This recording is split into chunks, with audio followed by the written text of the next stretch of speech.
The final strategy in human resource management, before we move on to the fifth section, which is effectiveness, is resolution of workplace disputes. You need to understand that disputes between employees and managers will happen. They will happen till the end of time. The job of human resources, the job of HR, is twofold. You've got to minimize the disputes by having effective processes. So the training process, the acquisition process, the maintenance process, you need to minimize the number of disputes and the severity of the disputes. And when there is a dispute, you need to deal with it quickly and effectively. So what does that mean to deal with it effectively? You have to make sure that both sides are satisfied with the fairness of that process. So if you have grievance procedures and a way of dealing with situations between employees and managers, you need to make sure that it's fair and, unbiased and all that, because you don't want ongoing resentment. You want it over. The other thing is that you need to try and minimize disruption. So you need to do it quickly because you want to minimize the amount of hours that are lost, not just with the dispute itself and not just, maybe they go on strike or something like that, the number of hours lost, but there's also the number of hours that are lost just by the fact that instead of doing their work, all they're doing is sitting there thinking about this dispute and how much I hate the manager and all that. So you want to minimize the disruption. You want to minimize ongoing resentment by making sure that both parties, don't get really, really nasty because they have to work together at the end of it. And the last thing is that you need to deal with the cause of the issue. So that will, usually involve some sort of mediation because a mediator is going to be trained to really go to the heart of the issue. There are 4 steps that can be taken here. We've got grievance procedures, and then you go up to negotiation and mediation. And then at the last, stage, you would involve courts and tribunals. So grievance procedures, are just constant, ways of dealing with things. Negotiation and mediation are, very, very similar. Mediator's got a third person there that helps the process. But once you involve the courts and tribunals, it gets really, really nasty. And that's why it's got the red step there. So we're going to look at the advantages and disadvantages of doing each of these as a dispute resolution process. When it comes to grievance procedures, this means having formal standard procedures for dealing with disputes. So you might have a set of processes in the staff handbook. Like everyone, when they get training, they get a staff handbook, and that says what you do in case of a dispute. You go and see this person in the human resources department, and you fill in a form or you do whatever. So you have the processes set out right from the start. You don't just make it up as you go, because then it's going to seem unfair. It could be, having a grievance committee, having a group of people who are on a committee that deals with, we're talking usually minor kind of grievances, but things that, if you let them fester, then they're going to, really hurt the business. So the advantages of doing that, usually you can resolve minor issues before they become more serious. So you can stop it before it gets to the point of, striking or anything like that. And workers, by seeing that you have these standard procedures, they know that the process is transparent. They know that they can get some sort of fairness. Is it always a good idea to take on your manager? No, it's not, right? And even though you have grievance procedures, you do need to know that it's probably not a good idea for your future development. But if it's a genuine grievance, and you have like a grievance committee and they hear both sides, then at least you get to kind of have your say. And you go, look, I don't agree with this. I don't agree with the way that this is being done. And you might actually feel better about it. The disadvantage, though, is really not going to solve serious issues. It's still worth a shot. I've got in brackets says that, it's still worth it because it can be free. But if you don't do it properly, if you don't do it objectively, if all the members of the grievance committee are managers at the same level as the manager who's being complained about, then it might cause more issues because now not only is there a problem, but their way of solving the problem was biased. So you're going to have even more problems, and everyone's going to be able to see that.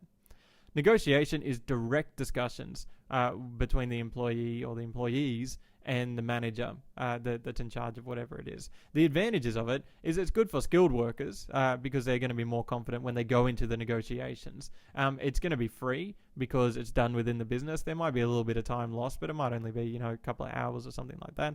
And it might even lead to greater understanding. There have been disputes that I've seen where, both sides just didn't understand the other side. But once they sat at a negotiating table, they really understood, okay, I get what the core problem is here.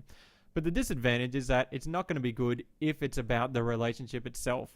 So if you have a problem with a manager and then you decide to negotiate with that manager, if the relationship between you, if you think that he's stupid and he thinks that you're stupid and nothing that either of you say is going to get through, then it's not going to work. You're just going to keep fighting about it. It's also not good for issues of legal consequences. So things like harassment or sexual harassment, it's probably not a good idea for, the female employee and the male manager who's been harassing her to sit in negotiations, obviously. And again, like the grievance procedures, if they're not done properly, they can lead to new issues because the employees are going to think, well, not only are the managers bad, but when we have a dispute with them, when they go to negotiate, they're even worse. So we're going to go on strike or whatever.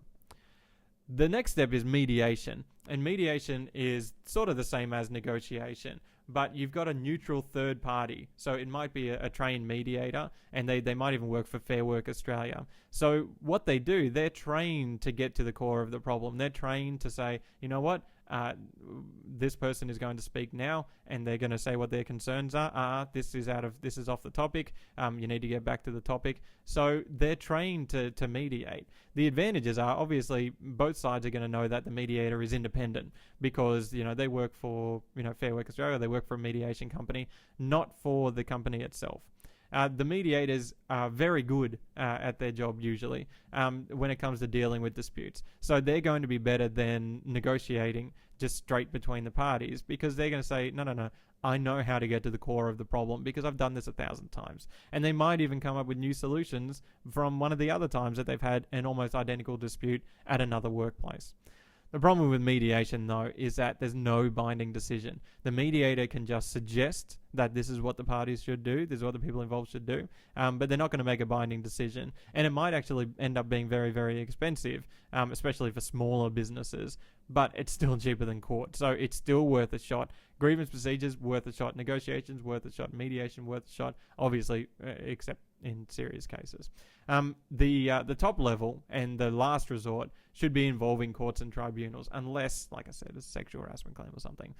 If you involve the courts and tribunals, what you're doing is using a legal body to make a legally binding decision. When you want the decision to be binding on both sides, including yourself, like Fair Work Australia or the Supreme Court, depending what the case is really about, what the dispute's about, then you can involve a court or tribunal like Fair Work Australia. The advantages of this are that the decision is legally binding. There might be a few appeals. You might be able to go up the court system, whatever. But really, the law just gets applied impartially. The judge doesn't really have, any sway one way or the other. They're not really worried about what happens in the case to my best friend or whatever. It's not like managers are doing it for other managers. You have someone who is doing it impartially. You might not agree with it in the end, or you might, like in the Grocon dispute, just completely ignore the court order for a while. But the decision is legally binding and it can be enforced. The disadvantages, it's very expensive, it's very time consuming, and really, in the end, if you've taken someone to court, like if you're an employee and you've taken your entire organization to court, it's probably not going to get rid of any tension between you and the organization. They're really not going to like the fact that you did it. So you'd really only want to do it in very, very serious cases, or where you've gone through all these other procedures and they really haven't satisfactorily worked out, a good solution for you. So those are the different steps. And if you go to the main screen, you'll see that there is a single thing there that you can look at and you can zoom in on it, and study it, because you need to know all those different steps, what they are, and then the advantages and disadvantages of taking each of those steps. So make sure you study that for the exam.